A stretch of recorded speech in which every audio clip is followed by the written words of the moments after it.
Jadi pada hakikatnya situasi di Aceh Uronyo hanya yang lupa mulia orang orang memandung. Artinya situasi di Aceh Uronyo kan danyo di simpang jalan, di persimpangan jalan lah ini bahasa Melayu. Nah yang kating hejak karena tujuan artinya diisi kemerdekaan Indonesia dengan cinta Indonesia. Nya ada masalah, kan akan terjadi perubahan atau pembaharuan ketika gejolak geopolitik dunia akan merubah situasi dunia. Belum moronyo kan kita kalian di Eropa Timur, di belahan dunia bagian Eropa Timur dan Barat, termasuk di Amerika, termasuk di Australia, nyo kan gejolak krisis yang secara sistemik atau secara sistematis kan ketergantungan dunia yo hanali terbatas. Artinya hanajit li donya bantu salah sabuh donya karena memadung perle kebutuhan rumah masing-masing. Artinya hanali ketergantungan beda dengan zaman di tahun 80. Nah negara berkembang, nah dengan negara tengah maju, nah negara yang maju uronyo karap saban peradaban ji karena ketergantungan dunia yang kan efek domino ji menyangkut dengan bangsa-bangsa di dunianya akan dilawan kekerasan alam menyangkut dengan polusi, climate change, perubahan iklim kan, olehnya panas bumi, geothermal macam-macam. Jadi sedangkan orang Aceh orangnya gabuk atai lagi mah berayu lagi biri dikat dalam labuh lampuh hanai bi sapu mudun kemana. Jadinya memandum harusnya introspeksi diri, memandung generasi muda Aceh karena lo harapan lo secara pribadi bak generasi muda karena generasi mudanya kan tulang punggung bangsa. Jadi ketika generasi muda kitanya di brainwash dengan cara Indonesia nyo kancu kan Acehnya karena harapan bangsa Aceh anak muda ke santri, ke mahasiswa, ke anak-anak muda yang kasih tamat sekolah kan. Ya pada hakikatnya orangnya kan sekolah umumnya, sekolah university, sekolah swasta maupun negerinya kan tempat penampungan tenaga kerja yang hanya produktif. Artinya dengan tenaga yang produktif dan yang produktif tetapi tidak bisa berproduksi, artinya hanya diproduksi. Nyo hanya kajian orangnya. Jadi menyenang narasumber, gak nyampe cuma sifuji lokal tapi gebuka minda perkembangan resisi krisis ekonomi dunia dan krisis kepercayaan termasuk krisis kepemimpinan. Nah kalian orangnya di Aceh rata-rata kan urung-urung intelektual hanjik memimpin, urung-urung kan hanjik le memimpin orangnya yang dipimpin le urung-urung bandit mendung hailom belum sebutan lah naga masa Aceh kai pimpin le bandit dong. Artinya seakan-akan banditnya punya kuasa untuk menjalankan konstitusi Firun Jakarta. Sedangkan Firun Jakarta dengan bandit di Acehnya kan saboh Indo di Kina saboh Gudong. Ujung-ujungnya kan yang tersandra 6 juta bangsa Aceh. Nyo nyata pegat kajiannya, tak terbukti orangnya. Nah paket he dua aga sapo je ke bupati, tetapi dia hanya dirubah Acehnya. Bele paket he mengawal intelektual awal dari Abu Dhabi sampai Mudakir Walad, Abu Ali Hashimi, berurun tokoh hebat di Acehnya. Anjir robah Aceh kan? Poin apa? Karena Aceh anak kuasa untuk merubah karena hierarki kekuasaan di Jakarta. Cara aja bagaimana? Lawan Jakarta. Karena Jakarta anak hak di Aceh. Anak memiliki legal standing di Aceh. Jadi orangnya so yang hak di Acehnya. Urang Aceh yang po Aceh, khususnya anak muda. Maka memadu anak muda, pegawai santri mahasiswa dari komponen memadu anak muda bersatu padu untuk merubah Aceh menuju perubahan yang total.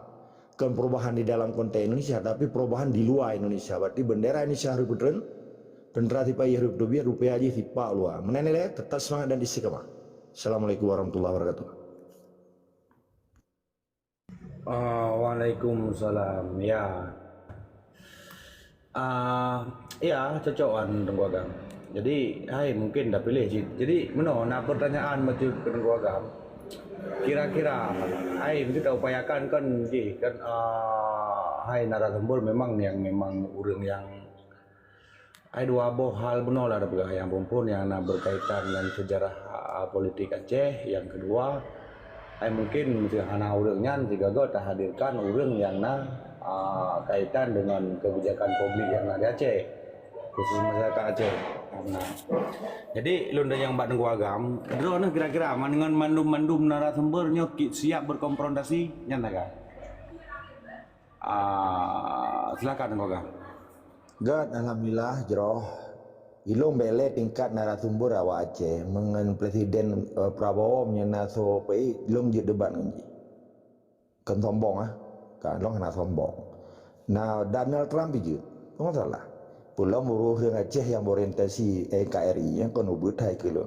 Lah kemah long siap 3% kan 100% 3%. Mana le tetap semangat desi kamu. Ya, nyanyi yang luar biasa. Siapa? Lanjut le nyawa. Ni ke future tabun. Ya, lanjut je le. Je tunggu agak menyelesaikannya apa?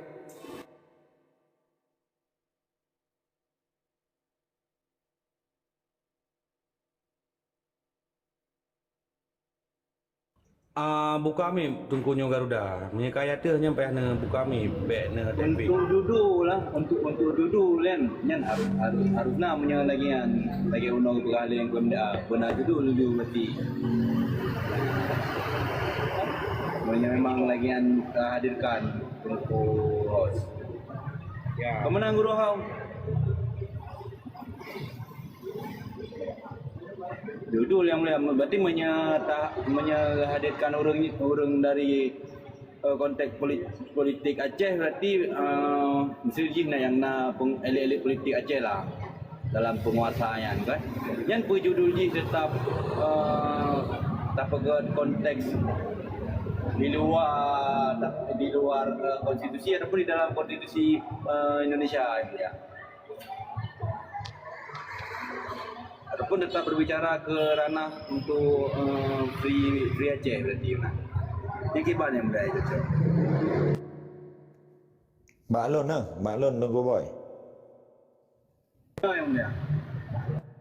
Kan persoalan orangnya di Aceh kan persoalan yang paling rayu, persoalan penjajah dan kemerdekaan. Kedua kan efek domino dari penjajahnya kan menghancurkan bangsa Aceh, baik agama maupun sosial, politik, budaya, ikut poleksos bediahan kami. Jadi ketika bangsa Aceh berhadapan dengan penjajah, jadi marwah bangsa Acehnya nggak ada.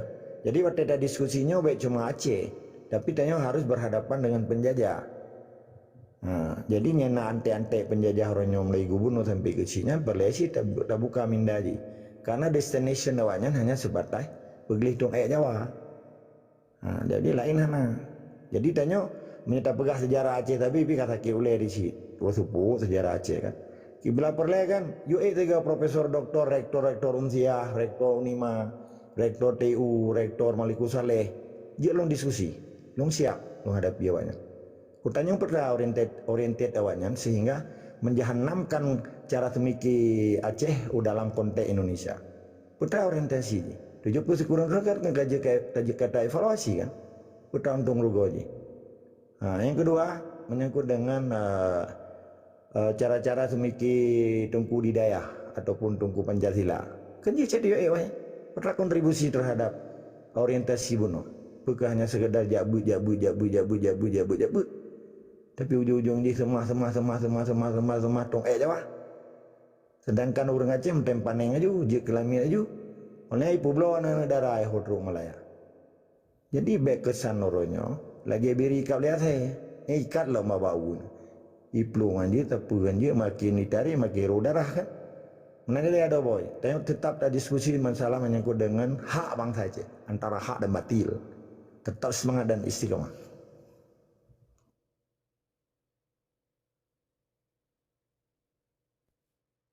Izin mendum laki jilung buka khabar. Masya-Allah luar biasa auronya kesempatan dun dalam sabah room dengan Bang Fadlun Atrik alun simak-simak diskusi Ron luar biasa masya-Allah dan bilun apresiasi ya dengan pikiran-pikiran yang Ron Nabi Aceh. Memangnya kalau mulai temong dalam acara yang tengah gegagas di Tumir di Magok kalau sebenarnya puno kamu cuma mentong mungkin kan kamu lah Umir dan tim tengah susun. Tapi karena Bang Fatlun izin lun ke don Bang Fatlun. Kerana Bang Fatlun kagak buka bacut ya hal yang substansi lah. Lun dia tipe jurat tu boleh lun nak di tanggapan dua poin lah. 20 poin daripada paparan yang Bang Fatlun di sesi pertama puno. Yang pertama mengenai generasi muda, kerana generasi muda nak cekak bacu puno di Bang Fatlun kan. Jadi menurut yang lun kalen di ada hurung dunia urunyo yang mentong menjak-jaknyo nah leboh generasi. Generasi yang akan dikelompokkan ke dalam generasi Gen X, Gen Y atau Gen Z. Gen Z yang terakhir atau generasi 5.0, generasi yang memang terupdate awaknya, yang memang orang yang paling muda lah dah pegang. Sementara lun sendiri dia mungkin tergolong ke dalam Gen X rasa. Gen X nya kan dikelompokkan ke dalam orang-orang kelahiran tahun 80. Lu ke 80-an kelahiran lun. Nah, jadi bagi kamu yang kelahiran tahun 80, kamu termasuk generasi yang dikenal ada generasi unik. Unik dalam artian kamu generasi yang bisa merasakan berbagai era dalam hal teknologi dan fenomena-fenomena yang terjadi di Aceh. Kamu mendengar cerita DI, kamu mendengar cerita AM, kamu mendengar cerita, malah kamu menjadi salah satu generasi yang udip di masa konflik di Aceh. Lun pribadi sebagai Gen X mengenai ideologi merdekanya ubitkan kalau dengar Bang Fatlun dan dukun-dukun Bang Mandum. Nah, jadi malah kamu wantengan kamu meminta anak muda yang memang gedepa sejarah AM wantengan, kamu betul dan kamu cerita orang, bahkan kamu kadang-kadang patungan meminta membelah kopi rukuk supaya orang cerita mengenai Aceh mereka.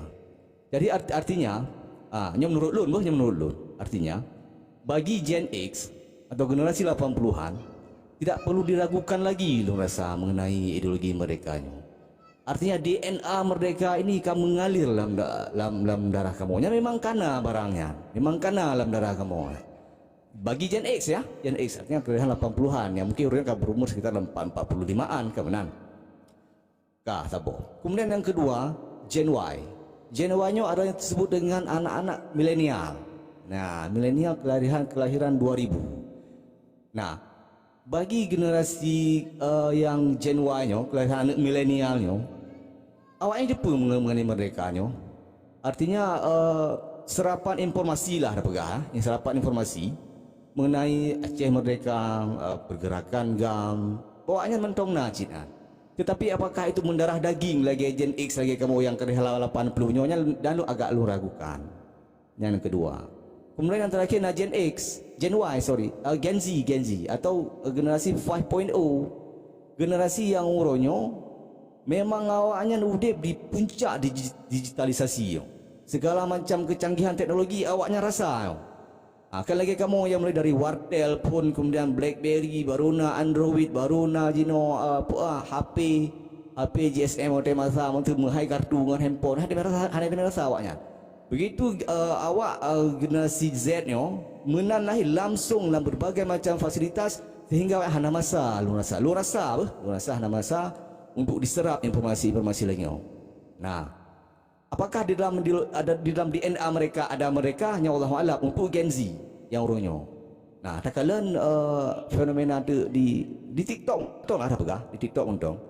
Tanya yang dah scroll TikTok. Hotel lemah mentuji orang mungkin PK PK Hafiz Quran, PK Murattal, kita cek kan orang Aceh aku.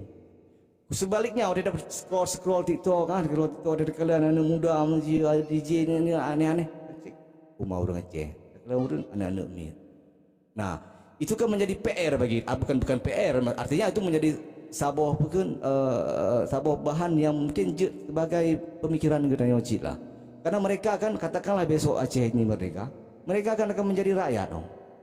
Mereka akan menjadi bagian dari orang-orang yang akan mengisi kemerdekaan itu bagi Gen Z. Ini yang sebuah poin. Sehingga mungkin sebelum kita berbicara mengenai ideologi mereka nyo. Bagi Gen Z nyo lu rasa kan peh dapat tamong betul-betul dia kan ataupun kibang dekun hanale ida pegah ju. Yang poin yang pertama. Kemudian poin yang kedua yang lu ya pegah kan dalam hal untuk buah pemikiran lu yang hana seberapa lah Aceh kan. Lu yakinlah orang-orang yang dalam rumnya mandumnya orang-orang yang memang pelaku, orang-orang yang memang punya kapasitas yang tinggi lu rasa. Pasti itu. Walaupun dah kalian berdebat orang malam tu saling gontok-gontokan saling lagi nyom-nyom seabak darat mungkin kami lihat kan benar kata kalian. Nah, ini kan menjadi tontonan bagi ketiga generasi ini. Bagi tontonan sehingga di kalian lagi bahan lelucon ni fikir dah dah pegang serius yang awak don selalu berbeza pendapat, selalu berkenyan, ya memang hal yang betul ya ada pegang. Nah, jadi yang lu nak pegang adalah apakah tidak mungkin apakah tidak mungkin yang khusus ke Tengku Pak Lun mohon izin bang. Apakah tidak mungkin apabila ubena komponen-komponen stakeholder yang ada di Aceh nyo siapapun dia latar belakangnya, kenapa kita tidak masing-masing mundur satu langkah ya? Masing-masing semua kita mundur satu langkah. Okey, kita kolaborasikan kekuatan untuk dah maju ke dua langkah demi Aceh yang lebih maju ke depan.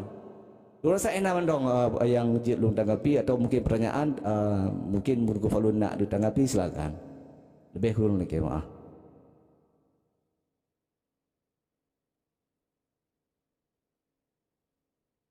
Nyo Ya, silakan. Kau nyoh hana pun perharahan ngogam dia tu pim tu nah yang je sebab meno lon tu tengok ibu baca kan. Hana pun diskusi santai aja. Jadi yang baik sambut menyambut mendang selesai cok mip dan kan baik dapat arah hari dapat hana mesti ke hana dapat gak judul nah dalam konteks apa ke mana. Jelas ngogam lanjut. Nyo jangan nyo kan bukan pemaparan antara leboh generasi bunuh bega generasinya bunuh kan nyo menyejut kalau koreksi ya pendapat mungkin beda nya menyangkut dengan 4.5 atau 5.0 nyan ke memandu manusia karena kan yang perkembangan dunia itu yang dimaksud dengan 5.0 yang lu depu lebih bah yang kan perubahan alam dan global dari zaman bate aja ke zaman uap, dari uap ke listrik, dari listrik ke internet, ke komputer, dari komputer ke internet, dari internet ke bagian dari satelit dan seterusnya. Jadi yang kenurannya manusia buta huruf nah 5 faktor dari perubahan global. Di Aceh orangnya kategori 75% orang Acehnya buta huruf gara-gara penjajah. Hanya kan pendapat kan. Ilong hana perlu tanggapi ataupun pemaparan tungku benar kan. Ilong hana sona nyopat itu biar balon 70 LL. Jadi ada orang tua bangsa Aceh 75% orangnya buta huruf. Kebuta huruf hati yang baca dulu. Akibat efek daripada output daripada penjajah itu yang mau disebut taurur aja karena siap longnya nak platform ya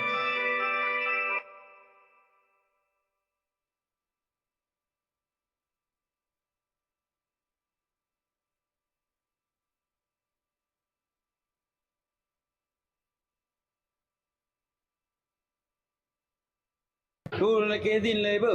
Nyok maghrib bah. Ya selamat boy. Kayaknya pino Izin yang mulia nak ke rak maghrib ino le maghrib tarik lagi. Assalamualaikum. dong pikan dulu kemah lu na telekonferensi bah Oh, gak ngogam. Jit tanam dulu. terima kasih yang buat mengasih mandum ya. Assalamualaikum. Waalaikumsalam.